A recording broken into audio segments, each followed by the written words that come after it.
Hello friend, সবাই কেমন আছেন? আশা করছি সবাই খুব ভালো আছেন এবং সুস্থ আছেন। আজকে আমি কাতলা মাছ কষা করে দেখাবো। আশা করছি সবাই বুঝতে পেরে গেছেন।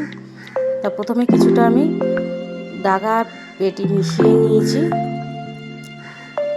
এবার ওর মধ্যে এক এক করে গুঁড়ো মশলাগুলো সব দিয়ে দেবো। প্রথমে একটু লঙ্কার গুঁড়ো দিয়েছি, একটু জিরে মরিচের গুঁড়োটা একটু বেশি দেবেন, একটু হলুদ গুঁড়ো আর একটুখানি লবণ দিয়ে হাতের সাহায্যে ভালোভাবে মাখিয়ে নেব।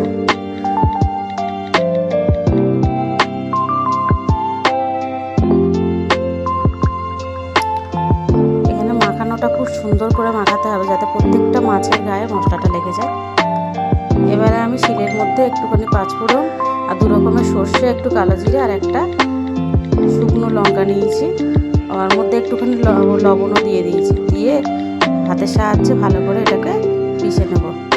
দেখতে পাচ্ছেন, এইভাবে এরকম করে একটুখানি শিলে বেটে নেব।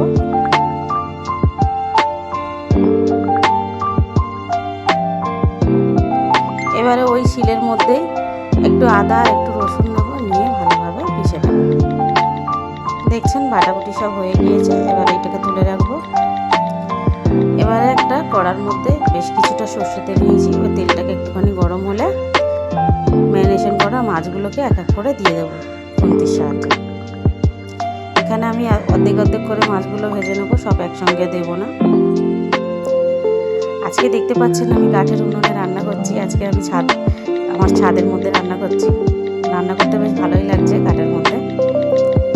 এক এক করে আমি সব মাছগুলোকেই ভেজে তুলে নিয়েছিলাম।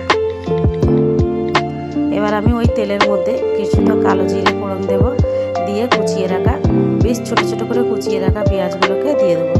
পেঁয়াজটা একটু বেশি লাগবে, এখানে আমি বড় সাইজের একটা পেঁয়াজ নিয়েছি আর একটা মাঝারি সাইজের পেঁয়াজ নিয়েছি। পেঁয়াজগুলোকে সব ভালোভাবে একটুখানি ভাজা ভাজা করে নেব। খুন্তির সাহায্যে এটাকে ভালোভাবে নেড়ে নেব। আমি এখানে বারবার নাড়ছি, তার কারণে আমি কাঠের জালে রান্না করছি, ওই জন্য আমি বারবার নাড়ছি যাতে পুড়ে না যায়।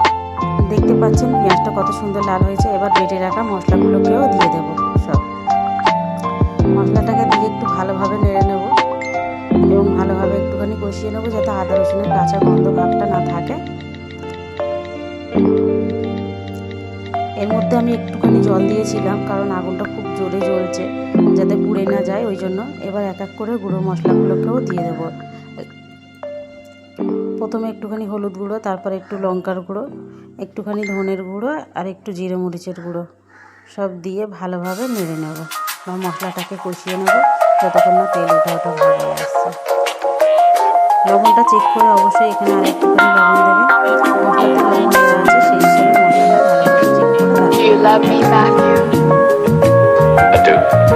Honestly? Yes. Secretly, but honestly. No more secrets.